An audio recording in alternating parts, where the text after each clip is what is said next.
Ryan Fitzmagic strikes again and proves me wrong, putting up 4 touchdowns against the Eagles. That's 10 total touchdowns the first 2 weeks, and I just don't see Jameis Winston getting his job back. We have no idea when Le'Veon Bell is going to come back. Antonio Brown tweeted this and didn't show up to work on Monday. Bills cornerback Vontae Davis retires at halftime, and it's safe to say these teams with drama have something in common right there.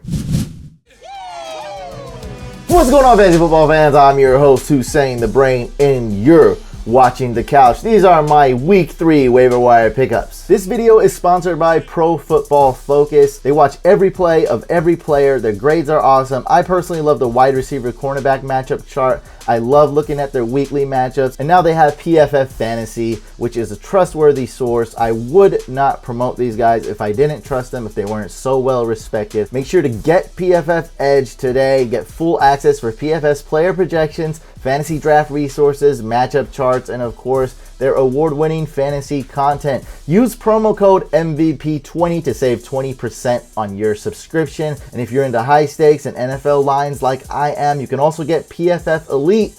That's what I got. So make sure you guys sign up at profootballfocus.com and use promo code MVP20 to save 20%. Join PFF Fantasy today and prepare to win. Also, guys, it'll really help support this channel. Thank you so much. After doing what he did to the Eagles, Ryan Fitzmagic is 100% must pick up. He's QB1 ahead of Mahomes.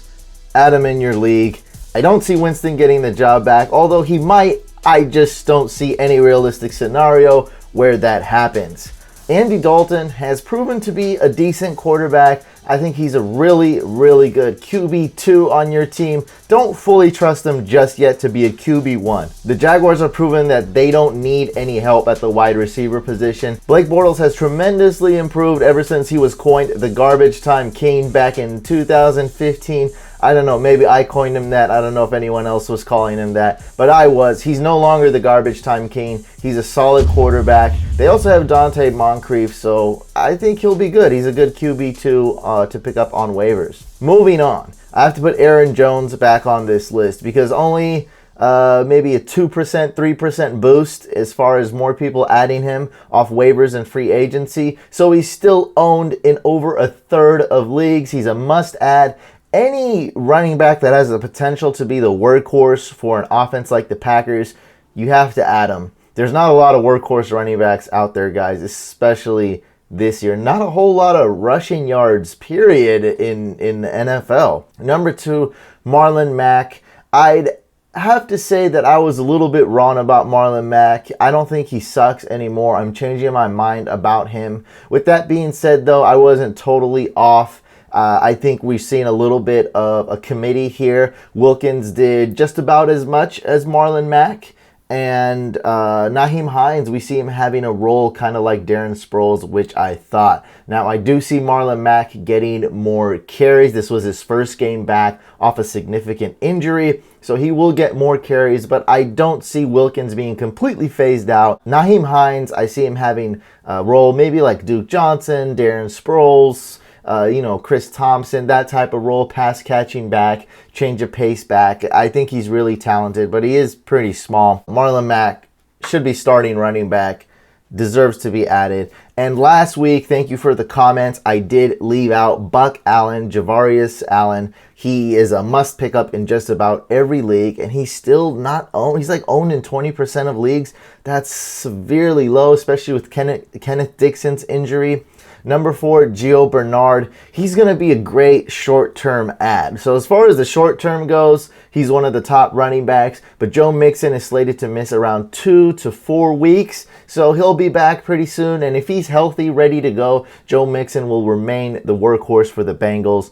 Number 5, Latavius Murray. I seem to be pretty much dead on with Dalvin Cook. Talented, he can catch the ball. He's just really good running back. But coming off that injury and Latavius Murray lurking behind him, Dalvin Cook is just a little bit worrisome. Latavius Murray is a great handcuff and just great depth to add at running back. Latavius Murray is only owned in about half of leagues. This is really messy, guys. I mean, and we're getting a little bit deeper leagues here. I probably should let's boost Corey Clement up a spot. Come on, like, because this is messy. So LaShawn McCoy suffered a rib injury. He's questionable to play week 3. Now, I think he won't miss too much time, if at all. And if he does, probably neither Bills running back's worth an ad. But I want this list to be extensive. That's what I do on all these videos. So if LaShawn McCoy is out, you can pick up one of the Bills running backs. And also, I just added number 12, Marcus Murphy, who will split time between Chris Ivory. Look, I don't know how the split's going to go, and I don't think the Bills know exactly how the split's going to go. At this point, we can say like 50-50. I would just add Chris Ivory if I had to pick between those two. But if that's what you're doing and you're starting them, you probably have more problems on your fantasy team. Number 7, Corey Clement. Because Sproles was out last week, Ajayi is a little bit of an injury risk, and Ajayi did miss about 1 quarter or 2 quarters last week, so Clement got a lot of run. That Eagles team is really good. They got a really good O-line, and Corey Clement was the Super Bowl hero. So he's definitely worth an ad if you need a running back. He won't have much startable value in fantasy if Sproles and Ajayi are both healthy. He's going to be kind of a shot, just like throwing darts. He might score a touchdown. He just won't get that many snaps. But if one of those guys are injured, if one of those guys missed a week or two, Clement, man, he could be a spot start for your flex. Number 8, Doug Martin. I still believe in this guy. I think he's talented. For being so big and so stocky, he does have a little bit of wiggle to him. He can juke. He can make some moves. But he is on a team where Lynch is pretty much the workhorse, a team that doesn't score a ton of touchdowns. So he's really, just at this point, he's really more of an RB5, and we're getting into really deep territory here. Devontae Freeman is slated to miss about 2 to 3 weeks. I believe he has a knee contusion, and Ito Smith should be the backup running back to Tevin Coleman. Tevin Coleman should be pretty much considered a workhorse at this point, as long as Devontae Freeman is out. Mark Walton should get some run, the rookie Bengals running back, as long as Mixon is out. Then we have Corey Grant on the Jaguars. If Fournette is out, he does get a lot of run. He's like a quick guy. He catches a lot of passes, so he's good. He'll be backing up TJ Yeldon. And, of course, I have the other Bills running back, Marcus Murphy, as a desperation pickup if LaShawn McCoy is out. Alshon Jeffrey, I wouldn't normally put him on this list, but I had to address this. A lot of owners got emotional and dropped him. So even though he is owned in 80% of leagues, he used to be owned in like 82% of leagues. That's still, when 2% of people drop him in leagues, I would say, like, how many is that? That's about 1 million teams dropped Alshon Jeffrey. I'm just estimating, all right? So about 1 million owners dropped Alshon Jeffrey because they got emotional and fed up. Mike Wallace, is he on the Eagles? I think he just got injured too. On top of that, they're really thin at wide receiver. And for week 3, Carson Wentz is cleared to play, and he's going to start. So Carson Wentz coming back, the Eagles' offense will be much better, and Alshon Jeffrey should be back real soon. I don't know yet. Maybe he'll be back week 3, week 4. I'd say like by week 4 he'll be back. So guys, if Alshon Jeffrey is available, go ahead and add him. I mean, the guy's like, I didn't tell people to draft him, which was the right advice, but at this point, he's still a wide receiver too. Like, he's still startable in fantasy, at worst a flex for your team. So you have to add him if he's on waivers. Number 2, we have D.D. Westbrook. I see both. Basically, it's like a tie between Keelan Cole and D.D. Westbrook. It's kind of like pick your poison when you're on the defense. If Keelan Cole's covered, then Westbrook could do some things. I like both these guys. I mean, I'd rather own Cole than Westbrook in fantasy, but it's not by a large margin, and Bortles will probably spread the ball. He doesn't have like that number. He doesn't have like Julio Jones. Like, I'm going to feed Julio Jones, or AJ Green. Like, he doesn't have that main number 1 guy. I think he has 2 guys. That's Westbrook and Cole. John Brown, very underrated. I'd say this guy's a really good wide receiver. He's a wide receiver 2 on your team just about every week, but he is injury prone. I know he's a Raven, and he's had some troubles in the past staying healthy, but I mean, the guy's really proven himself the first 2 weeks, and Joe Flacco is back, man. He's actually doing really good. I'm looking at these quarterback rankings and quarterback, not rankings, but quarterback fantasy points, and he's up there. He's been playing really well. Number 4, I have DJ Moore, who hasn't seen a lot of snaps, hasn't got a lot of production, hasn't seen a lot of targets, but this will increase every game. Coach Ron Rivera also said they're going to try to get DJ Moore more involved. Now, coach speak, they lie maybe about 60-70% of the time. That's true, but it's my job to filter that out and see which ones are BS and which ones are real. And I think this is real. Look, Greg Olson's out. He's trying to come back in 4 or 5 weeks, but we don't know if that's even going to happen. Funchess isn't that talented. They're banged up at the wide receiver position. And, I mean, DJ Moore is their best wide receiver. He is a rookie, though. He is risky. He may need a couple more weeks to get better. Cam Newton's playing well. I'm usually in 12-team PPR leagues, and I think he's worth an add in a league like that. In a 10-team league where you have wide receivers, not really. Then we have Calvin Ridley. I'd say Calvin Ridley's much safer than DJ Moore, but the Falcons have a lot of weapons on that offense, including Austin Hooper. They throw to the running back a lot. They have Mohamed Sanu, who's still decent, and of course Julio Jones. That's why I ranked DJ Moore higher. More upside. You might need to be more patient with DJ Moore. Maybe he starts balling by the time bye weeks roll around. Well, Calvin Ridley, he'll be okay some weeks and some weeks not okay. And Antonio Callaway, I could have really ranked this guy number 2 because he has the most upside. Like, I would pick Alshon Jeffrey above Antonio Callaway, much more proven wide receiver. But he could be ranked as high as number 2 for sure. He has the most upside. With Josh Gordon being traded to the Patriots, man, Antonio Callaway, you gotta add, everyone's adding this guy, and I would add him too. And I could have easily ranked him number 2. I think this is gonna be a theme every week. Like, don't even look at my rankings or take them with a grain of salt when it comes to wide receivers, because there's so many wide receivers. You can really rank it any way you want, and kind of do what you want for your team. You want that high upside pick, you want the short term pick, or you want the long term pick. It's really up to you.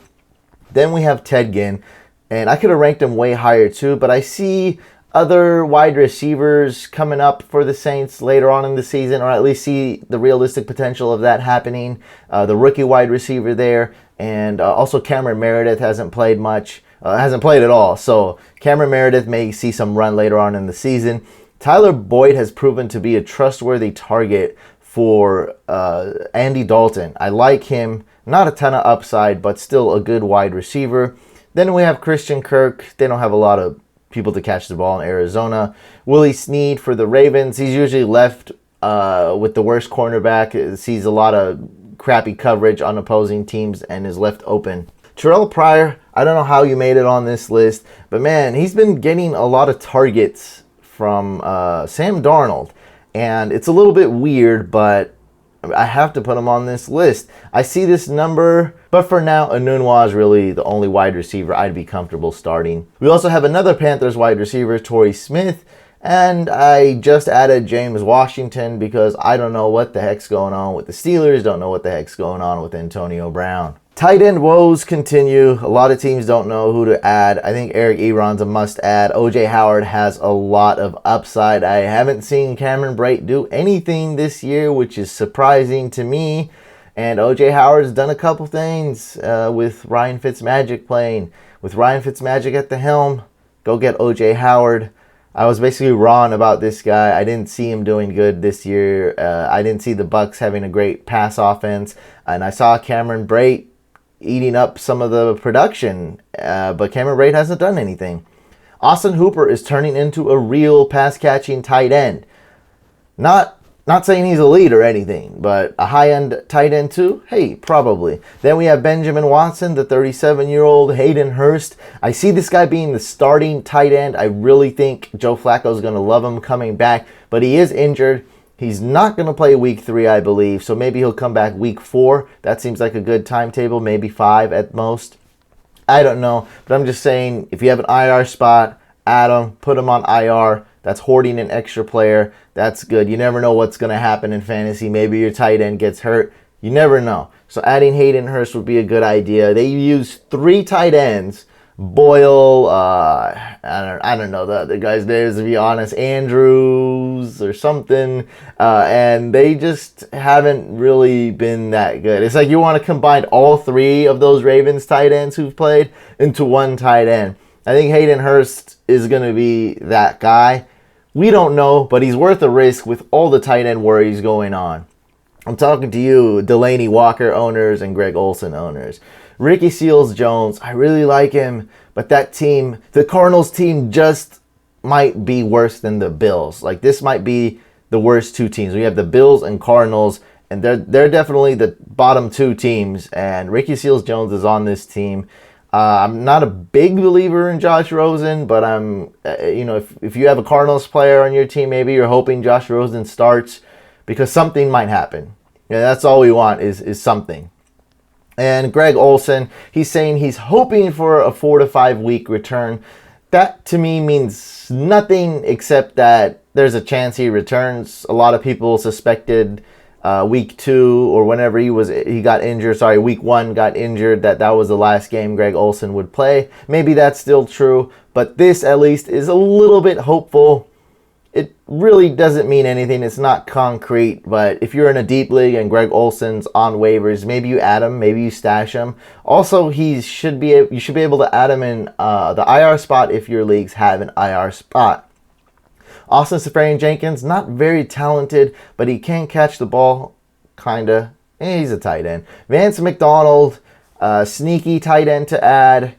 Jesse James has been getting a lot of the work, but Vance McDonald is back from injury. Maybe he starts doing some things. Jonnu Smith didn't do anything for those of you that added him, but I think he'll start doing a lot more. And Jake Butt is nothing more than a tight end 3 who can't run after he catches the ball. Defenses. The first 2 defenses are likely owned in your league, but I like to add a lot of defenses because this is a position that varies from league to league. Some people are like, hey, do I pick up the Bears? I'm like, how is not the Bears owned in 100% of leagues? It makes no sense. So I picked up the Bears in one league. I didn't know how they were available last week. So the Bears defense going against the Cardinals must start. They're great short term. They're great long term. They should be added in 100% of leagues. Texans D, they definitely have some holes. But man, the Giants and Eli Manning have been so disappointing. Look, as far as Eli Manning goes, the offensive line is the main reason why Eli Manning's been terrible. But also, Eli Manning hasn't done well either. I can't really blame him because he's under duress all the time. And when he's not under duress, sometimes, which is not a lot of the time, he hasn't been doing well. And it's just the truth. It is what it is. And the Texans D, they're a good streaming option. Some people dropped them because they didn't do so well. And some people will drop them this week because they were very disappointing week 2 against the Titans. They lost. The defense didn't do well. It was just a disappointing game. I thought the defense would do extremely well against the Titans week 2. Especially with no Delaney Walker. They lost basically their best receiver. And no Marcus Mariota, their starting quarterback, who's not even that great. So you think the backup, Blaine Gabbert, would be worse. But no, they got out-coached, and the defense still has some holes. But this week, I'd fire them up. Like who cares? You know, it's a defense. It's tough to predict. Against the Giants, you might be able to do some things. Then again, Odell Beckham might actually blow up this game. Odell Beckham might have 2 or 3 touchdowns. You never know with these things. So I guess the Texans would be high risk, high reward. I like categorizing them like that. Then we have the Cleveland Browns going against the Jets. Sam Darnold did good week 1, not so good week 2. He's still a rookie. Jets team still not that great. This could be a low-scoring game. It will be a low-scoring game, super low-scoring game. I like the Browns D as a streamer. Then we have the Dolphins going against the Raiders. Cowboys going against the Seahawks. Cowboys D is not that great, but I like their game plan a lot of times on defense, actually. And, you know, we like to make fun of the Cowboys, those of us that aren't Cowboys fans, and we like to make fun of their offense a lot. And I like to make fun of their offense a lot. But as far as defense, I always think their defensive game plan is pretty well. And they never really, or they usually don't, the past few years, they usually haven't had great players on defense other than Sean Lee when he is healthy. And they made it work a lot of times. Zeke ran the ball, kept the defense off the field, and the defense had a decent game plan. They had a good strategy. They played smart. And they did that last week. They destroyed the Giants for the most part. Now they're facing Russell Wilson, who's much better. He has a little bit of magic in him. He makes plays happen. But with Doug Baldwin out, no O-line, and Russell Wilson depleted of weapons, the Cowboys D is a great streaming option. Then we have the Jets going against the Browns. Browns don't score a lot of touchdowns. Seahawks going against the Cowboys. Cowboys don't put up a ton of touchdowns. And the Raiders going against the Dolphins. As you can see, I targeted a lot of low-scoring games because that's what you do when you stream defenses. Kickers! I was spot on. Fair assessment. Right, okay, guys. Spot on with kickers for week 1. It was a bit scary how spot on I was. And week 2, not so much. I was very wrong about a lot of kickers. I mean, it is what it is. It is the kicker position. It's very inconsistent, very tough to predict. I loved the Vikings rookie, Daniel Carlson. He's now cut. And I would consider, this is probably the only time out the year, I've never done this. The last 2 years I've been practicing not adding kickers and using waiver priority. This is an exception, though. For Dan Bailey, I might use a waiver claim. Maybe not my number 1 claim. Like some people are saying, Josh Gordon's on waivers. You know, some once dropped him. I was just trying not to call him an idiot, but yeah. Yeah, it's pretty dumb to drop Josh Gordon. The people that asked me, I was like, hey, wait, Josh Gordon might go to the Patriots. I literally said that. It's proof. I said that on a tweet. I was like, hey, wait, Josh Gordon might be a Patriot by Monday. I mean, I didn't know if he would. Like, I was like, there's a chance, so don't drop Josh Gordon. So if you have to add Josh Gordon or Alshon Jeffrey, definitely add those guys. I mean, come on. Like, I should even put Josh Gordon on the waiver list, but that's like a no-brainer, I guess. Add those guys. Like, don't add a kicker. But if you have kicker woes like me, maybe it's worth putting in a claim for Dan Bailey. He's one of the most accurate kickers of all time. He's just good, and this is the main reason, not just because he's good, this is the main reason I like Dan Bailey so much this week, and to add this week. It's because of this team, and that's why I like Daniel Carlson so much. There will be so many opportunities for the Vikings to kick extra points and field goals every single game.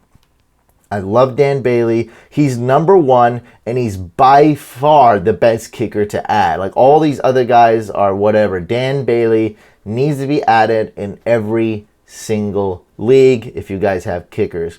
Harrison Butker, don't like him long term, but I do like him week 2 versus the Niners. Robbie Gould, so accurate, so good. He's decent this week, but I like him more long term. I absolutely love Cody Parkey. This week, more of a short-term pickup. The Bears' offense has been a little disappointing, very disappointing. I thought they'd be a lot better, and they don't really move the ball that well. But this week, against the Cardinals, they should have a lot of opportunities to kick field goals. Cody Parkey is probably one of the best kickers to stream just this week, and I don't like him long-term. But I do like Parkey as a kicker, though. He's accurate. I like him. I trust him. Stream him this week against the Cardinals. Should be good. I believe they're playing in a dome. Josh Lambo against the Titans. I like that. Dustin Hopkins, decent this week and a little bit better of a long-term pickup. Sam Ficken will be replacing Greg Zuerlein. Greg Zuerlein is slated to miss a few weeks, according to Coach Sean McVay, because of a groin injury. We all know Zuerlein is the man. Number 8, Caleb Sturgis. Decent kicker on a good team. I like him a little bit more long-term than this week. You're pretty much throwing darts this week about how many extra points and field goal attempts Caleb Sturgis is going to have. I don't like the matchup too much. He's a decent kicker.